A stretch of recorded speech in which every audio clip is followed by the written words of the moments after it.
العالمين. اللهم لك الحمد شكرا ولك المن فضلا وأنت ربنا حقا ونحن عبيدك رضا وأنت رب ذلك أعلى. يا ياسر كل عسير ويا جابر كل كثير ويا صاحب كل فريق ويا مؤمن كل فقير ويا مقوي كل ضعيف ويا مؤمن كل مخير فاصل علينا كل عسير فتيس العسير. اللهم إني أخاف منك وأخاف مما أخاف منك وأخاف مما لا يخاف منك. اللهم بحق ما يخاف منك نجنا مما لا يخاف منك. اللهم بحق سيدنا محمد واحرسنا بعينك الذي لا تنام وارزقنا بكلامك الذي لا يرام وارحمنا بقدرتك علينا فلا نهلك وأنت ثقتنا ورجاؤنا. وصلى الله على سيدنا محمد وعلى آله وصحبه وسلم. على خلقه ورحمة رسولك عشر من الكلمات. اللهم إنا نسألك زيادة في الدين وبركة في العمر وسعة في الجسد وسعة في الرزق وثورة قبل الموت وشهادة عند الموت ومغفرة بعد الموت وعفوا عند الحساب وأمانا من العذاب ونصيبا من الجنة وارزقنا النظر إلى وجهك الكريم. وصلى الله على سيدنا محمد وعلى آله وصحبه وسلم. سبحان ربك رب العزة عما يصفون وسلام على المرسلين والحمد لله رب العالمين. لكل أرض أبدا عدد خلقه ورضا نفسه وزنة عرشه ومداد كلماته.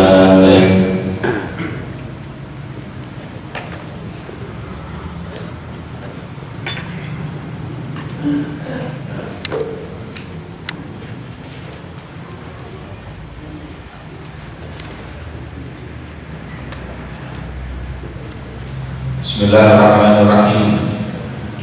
Alhamdulillahi rabbil alamin wassalatu wassalamu ala asyrafil anbiya'i wal mursalin sayyidina wa habibina Muhammadin wa ala alihi wa sahbihi ajma'in. Amma ba'd. Qala Imam Abdullah bin Adam bin Haddad radhiyallahu ta'ala anhu wa nafa'ana Allahu bi'ulumihi fid dharain amin. Ila an qala radhiyallahu ta'ala anhu wa an yu'mina bil mizan alladhi tuzan fihi al hasanat was sayyi'at وبالصراط والجسر الموجود على متن جهنم وبحوض نبينا محمد صلى الله عليه وسلم الذي يشرب منه المؤمنون قبل دخول الجنة وماؤه من الجنة. Bismillahirrahmanirrahim.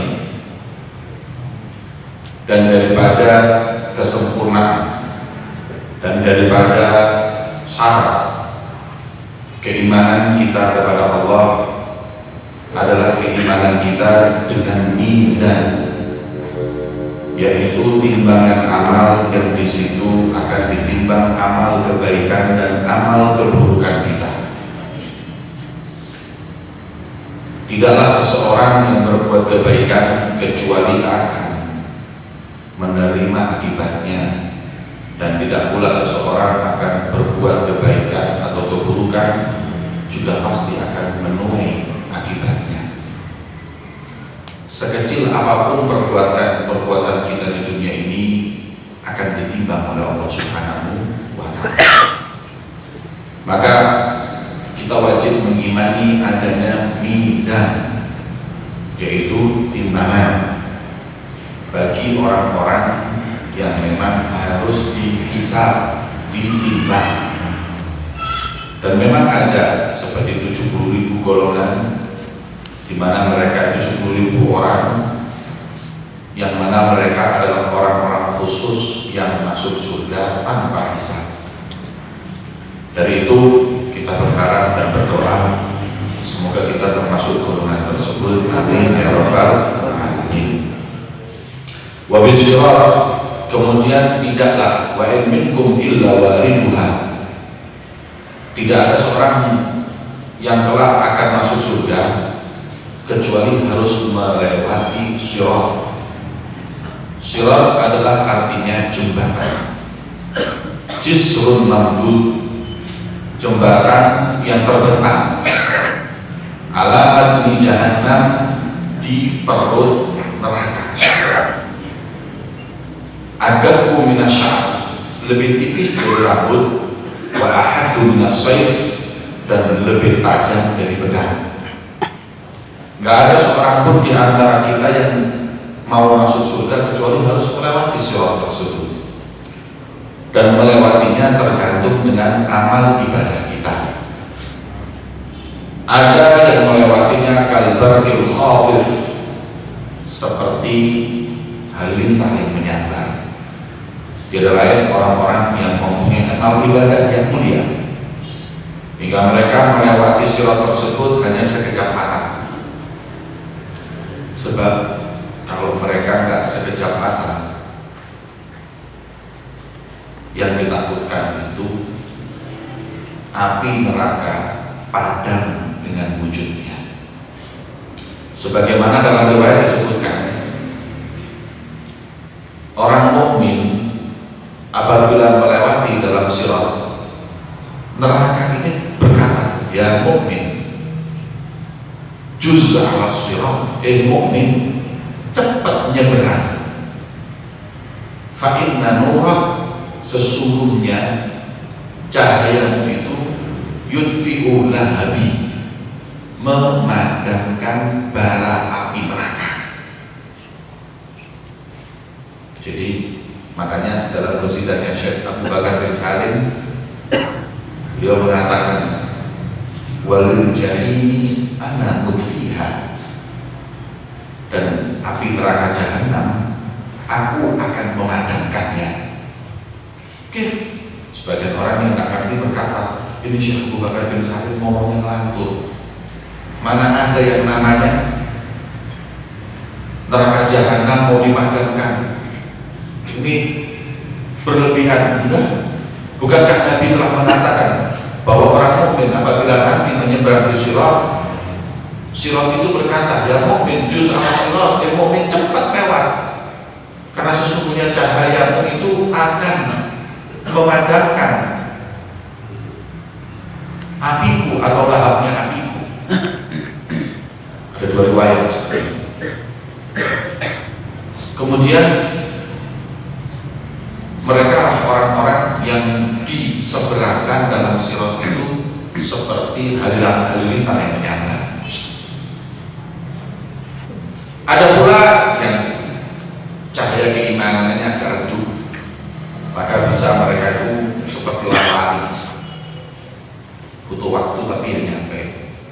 Ada yang orang nyebrang di sirat itu kayak jalan kaki, lama tapi alhamdulillah lolos, nyampe. Ada yang merangkak pas-pasan, model pulau tadi sampai ini model merangkak ini, rotot nyosok itu, ada lugu kasih coba ini. Kemudian ada yang na'udzubillah jatuh dari sirat masuk ke neraka jahanam, na'udzubillah. Di sini kita butuh bekal.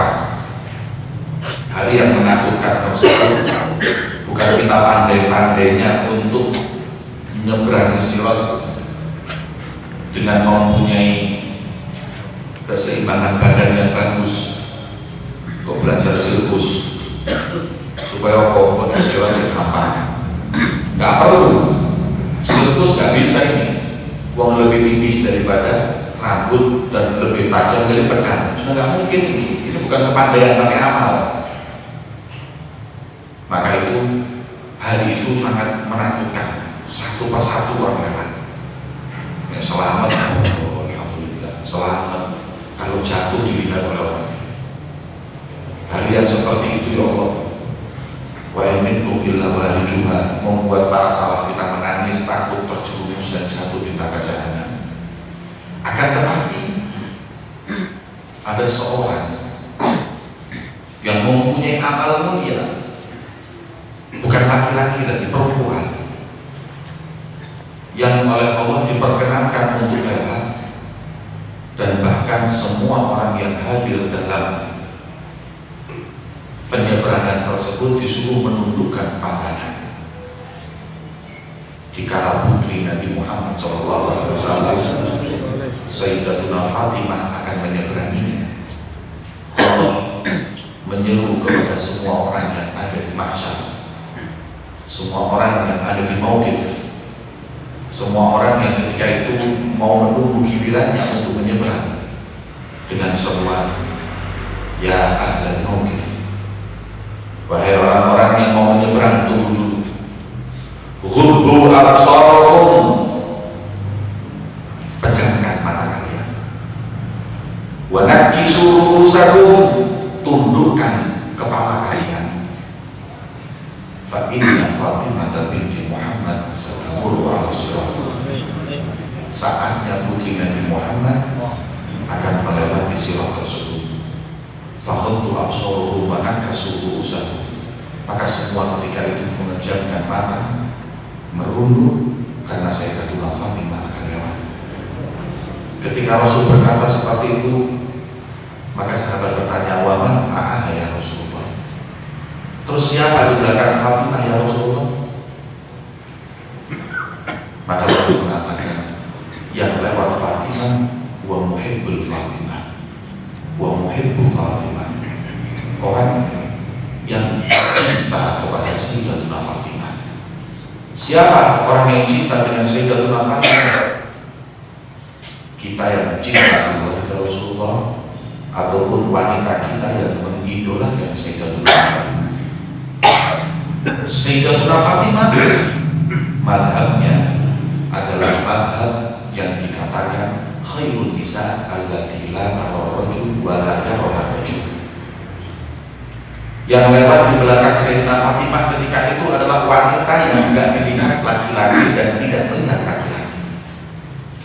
Wanita yang tidak buka berhijab, wanita yang bajunya tidak berbentuk, wanita yang tidak menganggap remeh auratnya dibuka, wanita yang menjaga mahramnya, wanita yang tidak gampang komunikasi dengan laki-laki yang bukan mahramnya. Mereka lah yang akan menyeberangi sirat bersama Sayyidatuna Fatimah tersahab. Ini madhab Fatimah. Madhab Fatimah perempuan yang menjaga ifah dan kehormatannya. Bukan madhabnya Sayyidatuna Fatimah itu yang merebut tanah. Bukan madhabnya Sayyidatuna Fatimah itu yang mencaci sahabat. Bukan madhabnya Sayyidatuna Fatimah itu yang menghina istri Rasulullah. Bukan itu. Sekarang ini ada kelompok-kelompok orang-orang fanatisme yang buta, yang bodoh. Tidak dikatakan seseorang cinta Ahlul Bait kecuali kalau sudah bisa mencaci Sayyidatuna Aisyah, Hafsah, atau mencaci Abu Bakar, Umar, dan Utsman. Baru itu adalah mazhab Ahlul Bait. Istri kita sekarang ini yang pakai cadar bukan mazhab Fatimah. Istri kita yang sekarang ini nggak diperbolehkan hadir kondangan-kondangan karena laki perempuan campur, ini bukan mazhab Fatimah. Karena belum mencaci Aisyah, karena belum mencaci Abu Bakar ayahnya, karena belum mencaci Sayyidina Umar, belum Ahlul Bait. Jadi mazhabnya Ahlul Bait ini mencaci, bukan nutup aurat. Jadi mazhabnya Ahlul Bait ini menghina, menuntut. Apa pendapat mereka tentang mazhab Ahlul Bait? Lucu kadang-kadang kita itu memandang sebagian golongan yang mereka fanatisme brutal. Lebih condong mereka itu disebut partai politik, bukan mazhab. Karena tidak menempatkan sama sekali emosional masalah. Guru kami Al-Habib Umar bin Muhammad bin Salim Al-Hafidh, beliau pernah berkata, kita Ahlussunnah wal Jamaah menjunjung tinggi Ahlul Bait. Wallahi, kalau kita tebas kepala kita potong-potong badan kita hancurkan badan kita teteskan semua darah kita untuk agama Allah ini, gak akan pernah bisa kita mencapai makomnya Sayyidina Husain. Kalau kita korbankan harta kita korbankan apa yang kita miliki, jabatan kita, gak akan pernah kita usyur miksyar makomnya Sayyidina Hasan. 100 makomnya Sayyidina Hasan gak mampu kita. Nah ini ada sekelompok golongan yang aneh, di mana ulamanya berkata, man istanta amarroh nala martabata Husain. Orang yang mukah kawin kontrak sama perempuan terus kumpul, makomnya seperti Sayyidina Husain. Wa man istamta'a marratain, mut'ah 2 kali, makomnya Sayyidina Hasan. Man istamta'a 3 marrat, mut'ah 3 kali, makomnya Sayyidina Ali bin Abi Thalib. Wa man istamta'a 4 marrat, barang siapa yang mut'ah 4 kali, nawa martabat Rasulullah. La haula wala quwwata illa billah. Jadi makomnya Sayyidina Husain ini diraih dengan syahwat, mut'ah, kumpul dengan perempuan, makom Sayyidina Husain. Mana mahabbat Ahlul Bait? Saya nggak mengada-ada, ini omongan Habib Umar yang saya taklid ketika pada pertemuan ulama beberapa saat yang lalu. Beliau mengatakan, golongan apa ini? Mana tanda bukti mahabbah kepada Ahlul Bait? Mana? Masa Ahlul Bait kok nilainya seperti mut'ah? Gharib ada. Ini kebodohan yang terlalu nyata. Nggak mikir, fanatik. Lebih-lebih lagi, ada lagi sekarang saya lihat di internet bahwa orang mut'ah itu seumur hidup minimal sekali supaya mendapat makom yang tinggi. Minimal harus mengamalkan sunnah Nabi seumur hidup sekali, walaupun sekali dalam seumur hidup harus mut'ah sekali. Ajaran seperti ini nggak sesuai dengan apa yang dituntunkan oleh Nabi kita Muhammad SAW. Coba saya tanya kepada panjenengan semua, dengan akal yang sehat, dengan hati yang bersih. Saya nggak nembak satu golongan, cuma saya aja berpikir.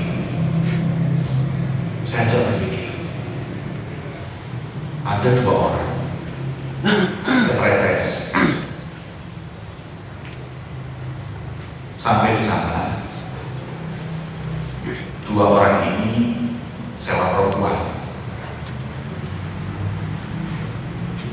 Yang satu dimasukkan kamar A, yang satu dimasukkan kamar B. Kemudian yang masuk kamar A tadi itu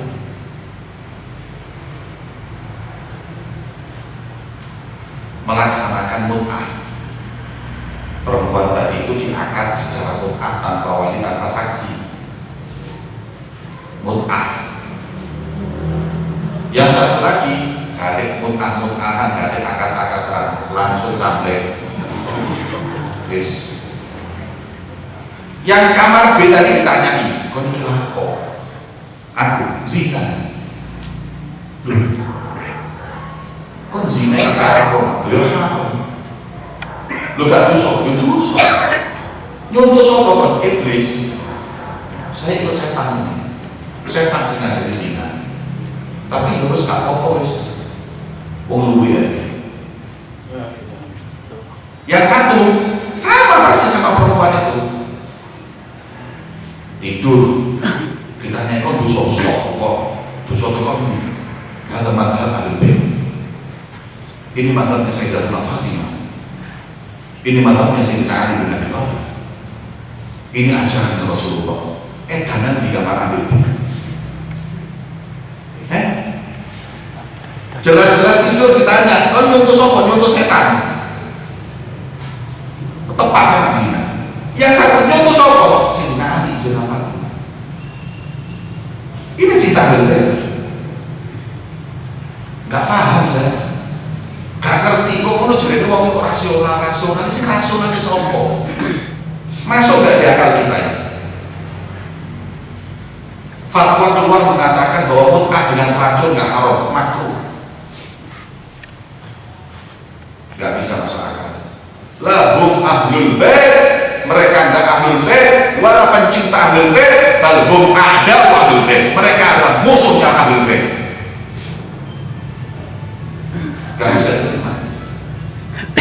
Makanya kata Al-Habib Segaf bin Umar, la tadda'i fannas siddiq lu ala'i. Ojo ngaku-ngaku Ahlul Bait, jangan bawa-bawa Ahlul Bait. Kalau Anda mau bawa nama Ahlul Bait, ada buktinya.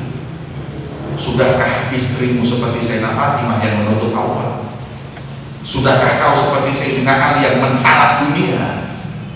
Sudahkah kau seperti Sayyidina Hasan menghilangkan jabatannya? Sudahkah kau seperti Sayyidina Husain berani mengalirkan darahnya? Baru Ahlul Bait. Nek ngomong-ngomong tok kapan-kapan. Ini mazhab Ahlul Bait di mata kami Ahlussunnah wal Jamaah.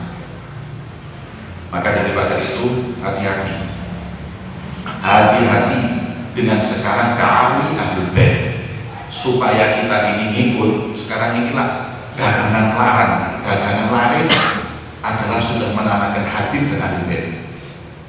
Majelis itu kami Habib laris, madhab jeneng Ahlul Bait laris. Tapi hati-hati, bener enggak ini? Habib itu temenan nih, Ahlul Bait temenan kan? Perlu kita kembali di jalan mereka, para keluarga Nabi Muhammad yang mempunyai silsilah ilmu yang bisa dipertanggungjawabkan. Musalsalatun anhum asanidu ahbihim ila khairil mahmud wa asrafi hamadi. Abun yatalaqqa an abihi wa hakada fayalaka min abai kiram wa ajdadi. Wa marru ala ghusli sabili ila ula qadaman ala qadamin bi jiddin aw sa'id. Mereka lah datuk-datuk kita, para Alawiyin yang gak pernah sama sekali mau keluar daripada ajaran kakek-kakek mereka. Setapak demi setapak mereka ikuti, setapak demi setapak mereka pegang erat. Makanya pernah suatu saat guru saya Habib Umar, ketika beliau dituduh keluar dari jalan Ahlul Bait dengan alasan bahwa para habaib, para Alawiyin yang di Hadramut takiyah, berbohong supaya aman dari serbuan Bani Umayyah, supaya aman daripada orang-orang yang benci dengan Ahlul Bait, para Khawarij, atau para orang-orang yang mengaku cinta dengan Ahlul Bait. Maka beliau berkata seperti ini, kalau kita kenal takiyah, lama kutilah Husain wa ma kutilah Walid. Kalau kita berbohong dalam berpegangan dengan ajaran Ahlul Bait, Sayyidina Husain gak dipenggal dan abah saya juga gak dibunuh. Kalau abah saya dulu takiyah gak dipateni, Sayyidina Husain dulu takiyah gak dibunuh. Akan tetapi karena kita selalu mau ada di rel ke mereka, nyawa jadi tebusannya. Kok terus tahu-tahu bilang takiyah kita kok terus dibilang bahwa kita itu berbohong supaya aman, itu dari mana? Gak masuk akal. Maka daripada itu, apa yang disampaikan Al-Imam Abdullah bin Ali ada tadi, rantaian guru-guru kita ini jelas sampai kepada junjungan Nabi kita Muhammad sallallahu alaihi wasallam. Mawalituhum fina wa fina ulumuhum wa ashabuhum fal yas'alil mutarabbi. Sampai kata Imam Haddad, warisan Nabi ada pada kita, ilmu ada pada kita. Ya, sudah jelas bahwa kita para Ahlul Bait, para habaib seperti Habib Umar, Habib Zaid bin Ibrahim bin Smith, Habib Salim bin Abdullah bin Umar Syarif, Sayyid Muhammad bin Ali bin Abbas Al-Maliki, mereka ada pada rel Ahlul Bait Nabi Muhammad SAW. Mereka tidak keluar. Apapun resikonya, tetap kita berjalan di jalan datuk-datuk kita. Maka itu kita kembali kepada Jisrul Mamdud, yaitu Sirat. Kita pasti akan melewatinya. Kita hanya berharap agar insya Allah di saat kita menyeberang di Sirat, Allah Subhanahu wa Ta'ala mempermudah penyeberangan kita hingga masuk surga bersama Nabi Muhammad SAW. Setelah lolos dari penyeberangan tersebut, sampailah kita kepada haudul Nabi Muhammad SAW. Inna a'tainakal kautsar. Aku berikan kepadamu wahai Muhammad telaga al-kautsar. Telaga yang begitu lebar dan panjang. Cawannya berjumlah seperti jumlah bintang-bintang di langit. Siapapun yang lolos daripada sirat berhak untuk minum di situ. Salurannya, haud itu nyambung dengan salurannya surganya Allah. Asyaddu bayadan minal laban, lebih putih dari susu. Wa ahla minal asal, dan lebih manis dari madu. Minum. Nikmat haudun Nabi Muhammad. Terus minumnya gimana? Minumnya setiap orang membawa air, tapi yang menuang air atau yang menuang minuman tersebut adalah Nabi Muhammad sebagai tuan rumahnya. Wasakinan Nabi ahlu za'aman, kata Ilal Haji. Dan ketika kita sampai di haud Darul Khulud, yang nanti menuangkan air itu adalah Nabi Muhammad SAW. Karena Habib Ali bin Syahidi ketika beliau sebagai tuan rumah, beliau menyediakan minuman dan makanan. Setelah selesai, beliau ambil air, kemudian beliau tuangkan satu-satu kepada tamunya. Seorang di antara mereka berkata, ya Habib, air antum yang menuangkan, biar anak yang menuangkan, biar saya yang menuangkan. Antum sudah tua, antum ulama, antum wali-wali min auliyaillah, duduk yang manis, biar saya yang menuangkan. Kemudian kata Habib Ali, oh, berani nggak sampai nanti ketika di haudun Nabi, ketika Rasulullah menuangkan, ngomong ya Rasulullah nggak pantas, biar saya yang menuangkan. Berani ngomong sama Rasulullah begitu? Enggak berani. Ya sudah, mana gelasmu, saya menuangkan.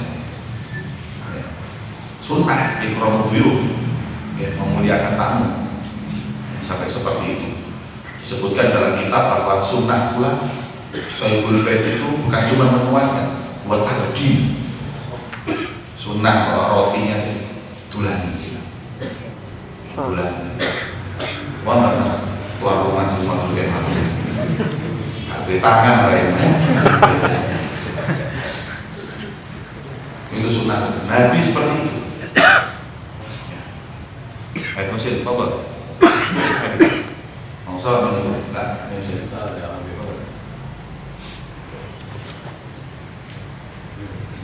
Wasakinan Nabi ahli za'amah, dan yang menuangkan adalah Nabi kita Muhammad sallallahu alaihi wasallam.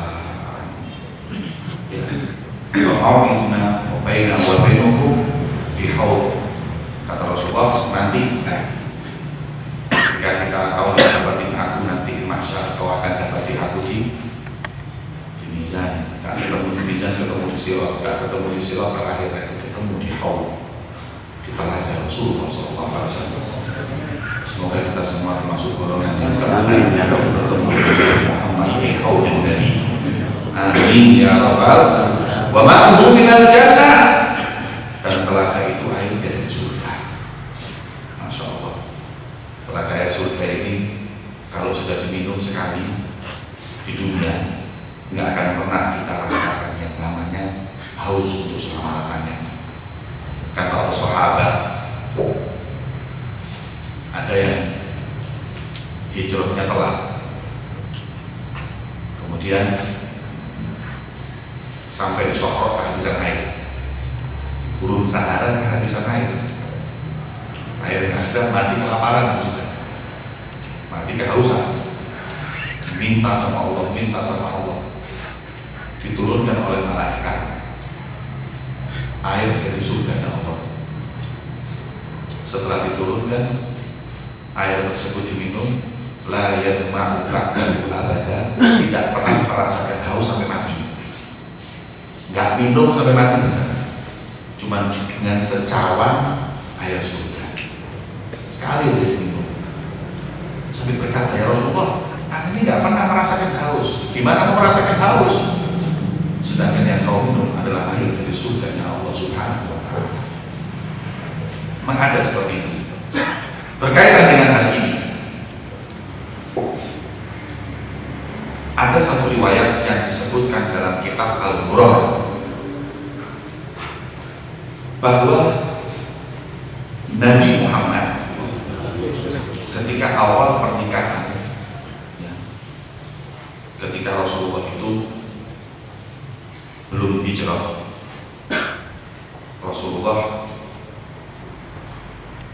pernah Isra, pernah Mi'raj. Pernah Mi'raj bukan di saat Isra Mi'raj yang kita tahu 27 Rajab, karena riwayat mengatakan Isra Mi'raj Nabi itu tidak sekali. Isra Mi'raj Nabi itu puluh-puluhan kali, hanya yang dikenal sekali. Diriwayatkan Ba'dal Bi'tsah atau Ba'dal Hijrah atau Ba'dal Hijrah, pernah ya, sebelum hijrah. Kalau yang kita kenal sekarang itu sebelum hijrah, karena sepeninggal Sayyidina Khadijah Rasulullah dipanggil. Tapi ini sebelum sepeninggal Sayyidina Khadijah, yaitu tepatnya 9 bulan sebelum lahirnya putri beliau Sayyidatuna Fatimah. Beliau Mi'raj, kemudian oleh Allah dimampirkan ke surga. Dimampirkan ke surga. Ini riwayat disebutkan dalam kitab Al-Ghurur Habib Salim Akhirin Ahlus Sunnah wal Jamaah. Saya ceritakan ini karena maaf, saya ingin membantah walaupun orang Ahlus Sunnah wal Jamaah yang menyalahkan kitab tersebut. 9 bulan sebelum lahirnya Sayyidatuna Fatimah, Nabi itu pernah diisrahkan Mi'raj, di mana Rasulullah dimampirkan ke surga. Sampai di surga, Rasulullah melihat ada pohon yang buahnya indah. Kutubuhannya surga itu pohonnya nggak yang tinggi, maka disebutkan kutubuhannya, memetiknya itu bisa dengan tangan. Itu surga. Terus nggak usah sengke, nggak usah menek-menek sampai sama lugur di suatu lorok. Rasulullah diperkenankan untuk makan buah di surga. Setelah disuruh dimakan, kemudian setelah Isra pulang, Ishtaha bi Khadijah, melakukan hubungan suami istri dengan Sayyidatuna Khadijah. Dan itu dari atar ketika beliau dari surga. 9 bulan kemudian lahirlah Sayyidatuna Fatimah. Kemudian subhanallah, baunya Sayyidah Fatimah setiap kali dicium Rasulullah ingat dengan buah yang di surga yang pernah dimakan. Makanya kalau Rasulullah itu rindu surga, mesti langsung memeluk dan mencium kening Sayyidatuna Fatimah. Karena dibantah oleh sebagian orang bahwa cerita ini nggak benar. Isra Mi'rajnya Nabi itu kan setelah Sayyidah Khadijah meninggal. Siapa bilang Isra Mi'rajnya Nabi sekali? Baca kitab Sirah Al-Anbiya. Nabi Isra Mi'raj berpuluh-puluh kali, berkali-kali, nggak cuma sekali. Riwayat banyak. Hanya yang dikenal adalah satu yang terkutip dalam Al-Quran. Subhanalladzi asra bi'abdihi lailan minal masjidil harami ilal masjidil aqsa alladzi barakna haulahu linuriyahu min ayatina innahu was-sami'ul. Maka kitabnya Habib Salim Al-Khidr Al-Ghurur tidak terkontaminasi dengan pemahaman-pemahaman yang salah. Ada yang bilang kemasukan Syiah dan lain-lain dulu. Kau ini sopo, Habib Salim ini sopo. Masa nggak tahu tentang hal-hal seperti ini? Dan ini pun ya, adalah satu kemuliaan yang tidak berlebihan. Karena Sayyidah Fatimah pun walaupun dikatakan daripada bekas surga, kami masih mengatakan bahwa Rasulullah bid'atu Muhammad afdal minal jannah wa ma fiha. Ya. Yang namanya surga ini diciptakan oleh Allah untuk siapa? Nabi kita Muhammad SAW. Ya. Dan Fatimah adalah bagian dari darah daging manusia yang karenanya Allah ciptakan surga.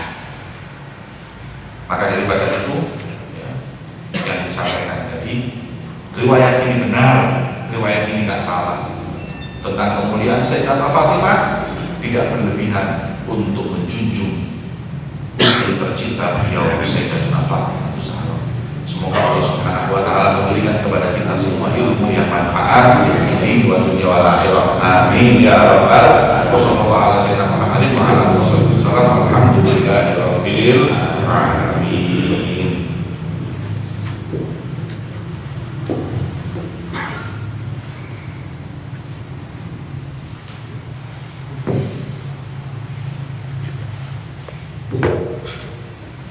Bismillahirrahmanirrahim. Sampai di mana? Salam sudah ya. Ya. Fadlu faslun yundabu adzikru wa du'a pada sholat. Sunnah faidah farokta fansor. Setelah sholat assalamualaikum, assalamualaikum. Sunnah kita itu zikir dan doa. Ada yang mengatakan lagi salam itu sunnah mengusap gini. Jadi assalamualaikum warahmatullahi, assalamualaikum warahmatullahi. Kenapa? Karena sholat adalah doa. Dalam segi bahasa as-sholat ad-doa. Wakila doa bikhayr. Sholat itu doa. Lah doa setelahnya disunahkan kita untuk mengusap. Sunnah. Maka ada yang mengatakan sunnah kita setelah sholat mengusap seperti ini, nggak apa-apa. Kalau enggak, ya nggak apa-apa. Ini masalah khilafiyah. Dan setelah situ zikir. Pertama adalah baca ayat kursi. Assalamualaikum, assalamualaikum. Allahu la ilaha illallah.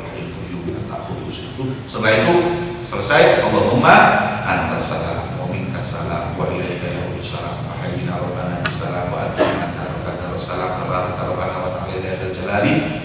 Allahumma la mani'a lima a'taita wa la mu'tiya lima mana'ta wa la radda lima qadaita wa la yanfa'u dzal jaddi minkal jadd ila rabbi anta maulana. Subhanallah 33 kali.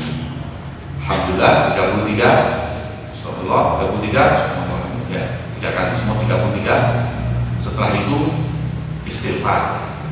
Dan istighfar boleh sirri, boleh jahri. Dan afdolnya untuk orang sekarang zikir jahri itu lebih afdol. Sebab kalau kita salaman assalamualaikum warahmatullahi wabarakatuh, subhanallah, alhamdulillah, Allahu akbar, setelah Allahu akbar selesai diam harus zikir. Maka yang namanya jahr dan sir itu fleksibel. Kita di rumah sir, tapi ketika orang banyak supaya orang yang ada di masjid ini berzikir, istighfar. Semua 5 waktu sholat istighfar. Ya, masuk masjid ketika kuburan. Assalamualaikum. Kamu apa nih biasa? Minta ini karena istighfar ya kamu. Mereka mulia. Mana ini? Mana kekiran apa? Saya enak ngono lho. Oke, kok juga repot. Lho kok enggak boleh bid'ah? Apa bid'ah?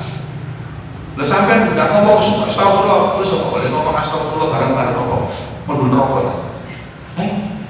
Masa ada orang kumpul di masjid astagfirullahaladzim la ilaha illallah astagfirullah bis masjid itu kok sak masjid mlebu neraka kabeh. Gara-gara apa? Istighfar. Enggak masuk akal. Pernah suatu saat saya waktu di Surabaya, ada satu rumah sebelahnya pondok. Ini pengalaman pribadi. Rumah sebelah pondok itu kita biasa zikir tuh di mikrofon supaya orang saya mengharap itu zikiran supaya lebih si Allah. Setelah sholat istighfar, mic-nya dengarkan. Assalamualaikum, Ustaz Jamal. Salah nih. Bisa saya bicara sebentar? Maaf Ustaz, saya merasa terganggu dengan mikrofon yang teriak-teriak dalam berzikir. Apa zikir harus keras seperti itu? Saya bilang maaf kalau memang terganggu. Mulai besok insya Allah saya nantikan. Terima kasih Ustaz. Antum orang yang adil, apa adil, dewasa, berakal. Oke, matur nuwun. Diwara Wiki Aki. Sudah besok jam 9:10 pagi saya masih ingat. Saya mampir ke rumah orang itu sama bawa satu ustaz. Silaturahim supaya gak ruwet guys. Assalamualaikum, waalaikumsalam, alhamdulillah. Ustaz, masya Allah, mana duduk? Teh atau kopi Ustaz? Dan seadanya. Air putih juga gak apa-apa, sih gak repot. Ya wis. Kayak kawan. Lalu subhanallah, di depan rumahnya itu kalau jam 9, jam 10 ada jual barang bekas, jual jamu, jual obat, gimmick kabeh. Orang-orang Madura disasak. Totolan obat, obat kuat, 50.000, 50 kapsul. Wah, suaranya banter melena. Saya tanya, maaf, Mi, antum tidak terganggu dengan suara? Pasti itu orang setiap hari biasa. Sampai zikir terganggu, totolan obat gak terganggu.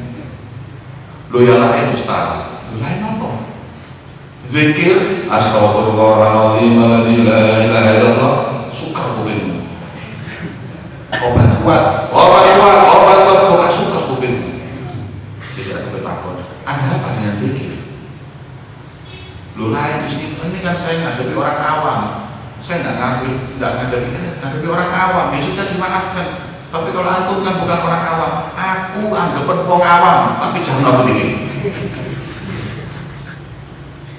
Diam dia, lo bukan gitu Ustaz. Antum tidak fair, antum tidak objektif. Kenapa zikir dilarang, jual obat gak dilarang? Tak masuk akal. Enak mana di rumah jual obat sampai zikir di rumah? Kalau manusia punya iman, semenang suami zikir. Tapi ada makhluknya Allah yang kalau kena zikir gak kuat. Jadi terus aku setan masa enggak, saya tak ngomong setan, cuma ada makhluknya Allah kayak gitu. Ya pikir diri, kalau menungso setan. Dia berpikir, ya sudah Ustaz, sakarepmu wis, kok banter-banter sakarepmu wis. Ya saya punya dalil kok, bukan saya nggak punya dalil. Saya pernah berhentikan itu bukan karena takut, cuma saya juga diajari. Wallahi la yu'min, wallahi la yu'min. Ya, alladzi la ya'man jaru min bawaihi. Ya, kalau apa namanya tetangganya itu tidak merasa aman, maka tidak dikatakan beriman. Terus gimana Ustaz? Saya akan berhentikan atau kecilkan atau matikan zikir di masjid, tapi dengan syarat berhentikan dulu jual jamu. Nek mau betulan jamu ini bondek saya akan berhentikan. Ya terserah tuh, ya wis santai iki. Wis kaparan. Wani kok nek mau meture curut. Lah coba kan aneh. Kalau suara zikir ribut, tapi suara musik kayak ngono gak ribut. Ini kadang hal-hal seperti itu sunnah ya, masjid khususnya masjid kita Ahlussunnah wal Jamaah zikir mau ngomong apa jangan gelem rinyo gak gelem walau masjid liyane. Kok kita mau diatur? Ini masjid kita punya dalil bukan gak punya dalil. Kon tak asing ngerti apa ini. Ini masjid kita, zikir yang keras supaya orang-orang itu kalau mau keluar nggak jadi ya zikir sih. Seperti itu, bahwa zikir yang diajarkan oleh para salaf kita bagaimana ini masih utuh. Jangan niru. Kadang-kadang mari sembahyang menel karena apa-apa niru, kayak enak bikin, kayak enak nggak ada baca. Kita pegang agama ini, kita pegang manhaj kita ini sebagaimana para salaf kita megang. Ya, wala tatalafati katanya Imam Haddad, sojo nolan oleh ekonomi ini, ngaku sing kenceng. Ya. Kemudian berdoa pada sholat itu mustajab. Kata Habib Ahmad bin Hasan Al-Qos, paling mustajabnya doa itu kapan? Pada sholawatil khams. Ada yang mengatakan doa yang paling mustajab itu kapan? Tengah malam. Ada lagi yang mengatakan Jumat, malam Jumat. Ada yang mengatakan habis subuh, ada yang mengatakan, kata Imam Hasan Al-Qos, doa paling mustajab adalah dubur kulli sholat.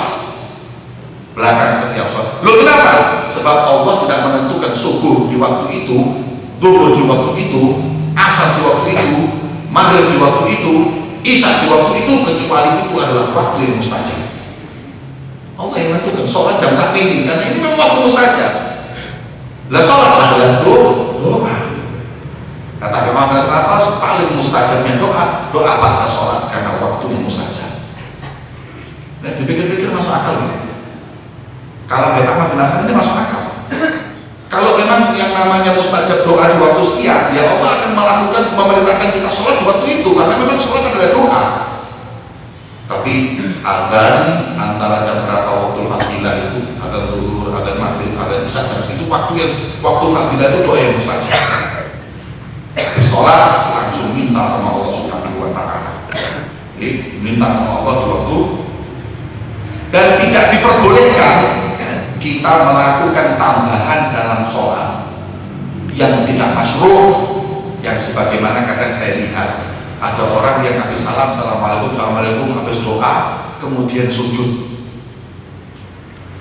toh setelah sujud seperti itu. Nanti dulu ini tambahan, ini tidak diperkenankan, haram hukumnya. Sebab setelah sholat ada gerakan sholat lagi di situ. Nah ini kata ulama tidak diperbolehkan, tidak jadi. Wa yusiru bihi ilal imam al-murid ta'lim al-hadirin. Sunnahnya, afdalnya zikir setelah sholat itu isra, pelan-pelan. Kecuali bagi imam yang ingin mengajarkan para hadirin, mengingatkan para hadirin untuk zikir, di situ disunnahkan fayajhar. Apa? Dikeraskan. Ilah yata'alamu, sampai mereka betul-betul ingat, sampai betul-betul belajar, sampai betul-betul mengerti. Dan sebagian ulama sebagaimana disebutkan dalam kitab Mausu'ah Yusufi dikatakan semua fadilah zikir itu mencakup yang sirri maupun jahri. Jadi fadilahnya zikir sirri dan jahri itu sama. Kalau Imam Haddad mengatakan zikir dibagi menjadi 3. Ada zikir dengan lisan tanpa hati, ada zikir dengan hati tanpa lisan, ada zikir dengan lisan dan dengan hati. Paling afdal yang terakhir, zikir lisan dan hati. Sebagaimana dalam hadis disebutkan, berzikirlah kau sampai orang munafik, sampai orang-orang itu menyangka, orang munafik itu tadi menyangka ya, bahwa kau adalah disebut muroi, yang teriak. Biarkan zikir. Kan seorang sahabat namanya Dzulbijadain. Dzulbijadain ini yang masuk surga, yang ketika meninggal dunia, yang ngubur Rasulullah sendiri,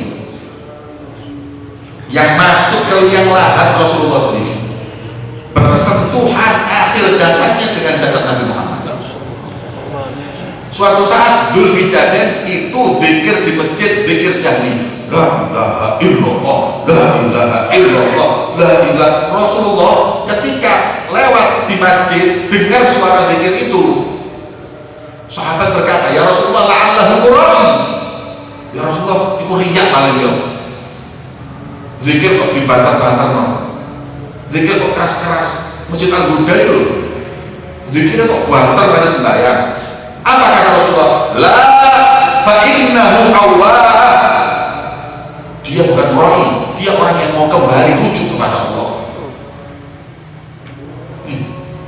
Loh Rasulullah itu ada orang zikir keras gak dimarahi, malah dibilang orang rujuk kepada Allah. Lagi wong-wong itu apa? Ngono kok barang bid'ah. Loh alim itu kok kanjeng Nabi lah wong. Apa dia bisa tahu apa yang di hati kita? Kita nggak ada yang murai. Sopo sing ngajarnya zikir? Cuma orang-orang yang mubtadi'in, kalau kita dalam tasawuf, zikir jahri sama zikir sirri untuk mubtadi'in itu zikir jahri lebih afdal. Untuk orang seperti kita yang belum usul kepada Allah, belum dekat, zikirnya jahri lebih enak daripada zikir yang sirri. Maka Imam Haddad mengatakan zikir yang nomor 3 lebih afdal, lisan wal qalb. Yang nomor 2 lumayan, zikir qalb tapi tanpa lisan. Hati tok zikir, lisan enggak. Itu adalah apa? bagus, tapi nggak sempurna. Tapi yang pertama, zikir lisan tanpa golep, ini gelirun jadwal, faedahnya sedikit. Apa faedahnya? Daripada ngerasani wong, mending zikiran. Daripada pacaran, mending sholawatan. Ini jadi ben. Daripada ngerasani wong, mending zikiran mas yo ikhlas. Nah, seperti itu. Wa yukbil al-imam al-ma'mumin yaj'al yasarahu ilal mihrab. Setelah zikir tadi itu sunnahnya imam menghadap kemana? Kanannya ini di makmum, kirinya mihrab. Jadi kan imam madhab sana. Setelah salam baca doa sedikit, kemudian pas zikir imam tadi berubah madhab sana. Kanannya makmum, kirinya mihrab. Itu sunnah, kecuali di Masjid Nabawi. Kecuali di Masjid Nabawi. Sebab kalau di Masjid Nabawi, kalau kita seperti itu, kita membelakangi Hujrah Syarifah. Jadi biasa kita akan gini. Lah ini Masjid Nabawi itu kuburan Rasulullah kan di situ. Kalau imam di sini, setelah sholat terus madhab ke sini, berarti membelakangi apa? Maka kata ulama, kecuali di Masjid Nabawi muter, jamaah sebelah kiri, mihrab sebelah kanan, Hujrah Syarifah depan. Kecuali di Masjid Nabawi. Ada sebagian ulama, kalau nggak salah Ibnu Hajar atau yang lainnya, mengatakan mutlak dimanapun sunnahnya seperti itu.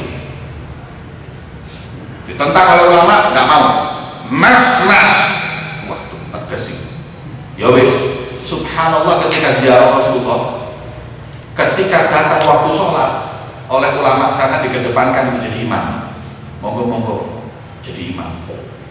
Ketika dia jadi imam, assalamualaikum warahmatullahi wabarakatuh. Artinya gini kok, mau pindah kayak gini nggak iso. Aku mau sholat yang belakangi. Kemudian akhirnya beliau membelakang sebelah dan kanan. Jari mundur. Loh, imam, fatwa sama. Ibu fatwa amalnya kayak gini. Jangan fatwa tapi amal kayak gini. Sopo sing iso. Ya kayak Syekh Makromah juga seperti itu, berfatwa bahwa yang namanya mencium kuburan itu hukumnya makruh. Kita mengatakan makruh ya. Kita mengatakan mencium lisan kubur itu makruh. Kemudian ulama tersebut ketika ziarah Sayyidina Baqi Muqaddam, beliau langsung merangkang dan dipeluk dan cium. Ditanya, Imam, makruh. Kemudian beliau berkata, itu buat orang yang tiap hari, aku gak mendino begini. Itu fatwa, ini amal. Kangen lama gak ketemu Sayyidina Muqaddam. Kemudian dicium kuburan tersebut. Ya. Tapi ulama yang berkata mencium lisan kuburan itu makruh, ngomong ini BCR-nya bingung. Coba orang tarik. Ulama yang berkata bahwa mencium lisan kuburan itu makruh bukan takut syirik, tapi kurang adab. Kita itu disunahkan kalau ziarah kubur jangan dekat-dekat. Loh iya, kita kalau ziarah Wali Songo, ziarah kuburan para aulia, Soleh Tanggul, Wali Habsyi, sunahnya jangan dekat-dekat sama kuburan, mundur dikit. Jangan dicium. Kenapa? Karena ziaratul amwat ka ziaratul ahya. Orang yang mau ziarah orang aulia yang meninggal dengan yang hidup itu sama. Jadi adab kita di depan kuburnya itu seperti adab kita ketika dia hidup. Mencium kuburan atau tamasuk bil kubur, yang makruh tadi saya maaf. Tamasuk mengusap-usap kuburan itu makruh. Jadi kalau ada kuburan kita usap-usap seperti ini, itu makruh. Kenapa? Bukan takut syirik, tapi kurang adab. Karena ziarah mereka yang meninggal seperti ziarah mereka yang hidup. Dan di situ kita jangan usap-usap. Saya ini coba kok ziarah nanti ini kiai, terus mari masjid ono pasar raini ngono. Kiai jalu tungone mek abang muadep nono. Terus usapan raini kiai pulau-pulau karo kae. luluh nggak oleh barokah, oleh sambel. Nah, karena itu mereka mengatakan tamasuk bil kubur itu makruh, bukan takut syirik. Jadi kadang-kadang orang itu menganggap betul, Ibn Hajar mengatakan tamasuk bil kubur makruh. Kenapa sampai musab-musab kuburan? Loh, pahami, Ibn Hajar itu musab kuburan itu bukan karena syirik, kurang akhlak, kurang adab bagi para aulia. Nah, ini yang penting untuk kita ketahui. Wallahu a'lam bishawab. Karena waktunya sudah habis, jadi tidak ada sesi tanya jawab. Mungkin jelas apa yang saya sampaikan dan manfaat itu wal akhirah. Al-Fatihah wa yafrah alaina wa alaikum futuhal arifin wa yufaqihna wa iyyakum fid din wa yu'allimna wa iyyakum ta'wil wa yahdina wa iyyakum ila sawa'is sabil wa yarzuqna wa iyyakum fahman nabiyyin wa hifdzal mursalin wa ilhamal